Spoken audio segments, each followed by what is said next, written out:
En 2013, une étude a démontré qu'environ 45% des milliardaires font partie du top 1% de la population en matière de capacité intellectuelle.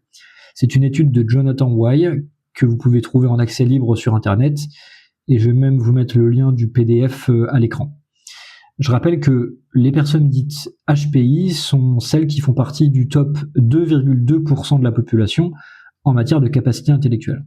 C'est-à-dire qu'elles ont un QI supérieur à 130, supérieur ou égal à 130. Or, si on sait que 45% des milliardaires font partie du top 1% de la population en matière de capacité intellectuelle, on peut faire une estimation probabiliste du pourcentage de milliardaires dans le top 2,2%. Et cette estimation nous donne 58%.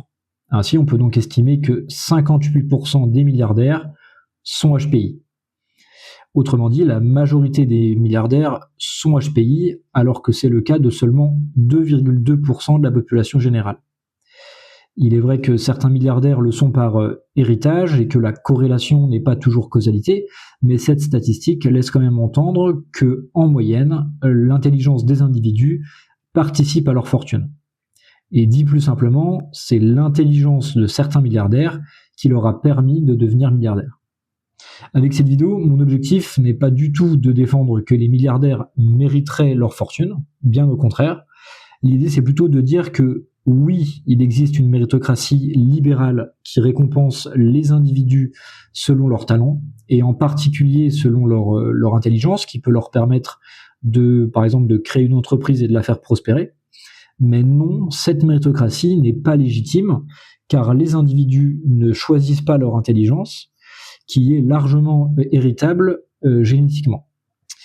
Oui, les milliardaires le sont parce qu'ils ont du talent, ou plutôt ils le sont souvent parce qu'ils ont du talent, et beaucoup de milliardaires sont HPI et sont devenus milliardaires en partie parce qu'ils sont HPI, mais non, ce n'est pas un motif légitime pour faire fortune, et cela ne justifie pas leur fortune. Selon moi, les individus devraient être rémunérés selon l'effort utile qu'ils fournissent, et pas selon leur talent, pas selon notamment leur capacité intellectuelle. Parce que les individus choisissent leur effort, choisissent l'effort qu'ils fournissent pour la société, mais ils ne choisissent pas leur talent, leur capacité, et notamment leur capacité intellectuelle.